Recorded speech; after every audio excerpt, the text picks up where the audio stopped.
लुकत जाते, हंसी के दिन याद बनाते, माटी के रंग गली के संग चुपचाप सब सोवत जाते।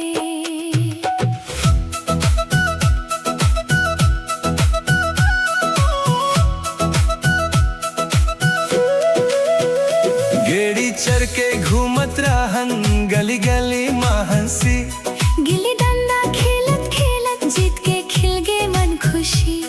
पित्तुल के पत्थरा उड़े धुरा संग संग जाए, कंचा के चमक माँ नन्हे सपना मुस्के।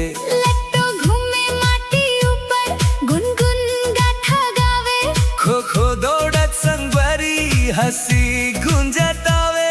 ओ खेल कूद के दिन मन अब चुपचाप हो गए, कहाँ गिस वो हंसी खुशी का जाने कैसे खोगे।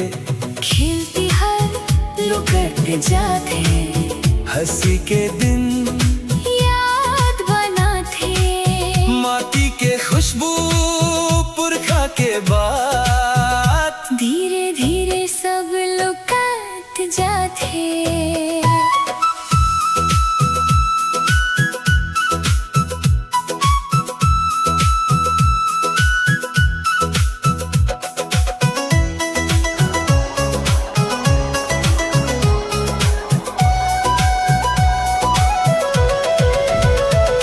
हरली के दिन माँ हरियर धरती मुस्के, नीम के पत्ता घर घर सुख शांति लहरे, ओला माँ सजे गोरू गली गली निकर जाए। नन्हे हाथ में माटी गोरू खेलत मन बहाले, तीजा के झूला झूले संगवारी हंसत गावे, मादाई के मेला माँ रंग बिरंग जा जावे।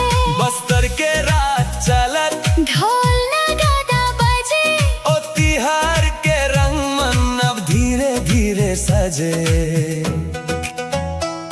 ना गली में वो शोर रहीस, ना संगवारी के वो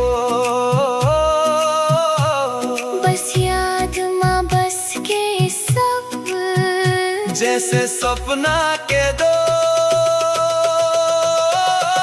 खेलती हर फिर ले आ जाओ, ओ हंसी खुशी मन फिर जगाओ माटी के रंग गली के संग कबूता फिर ले मुस्कावो।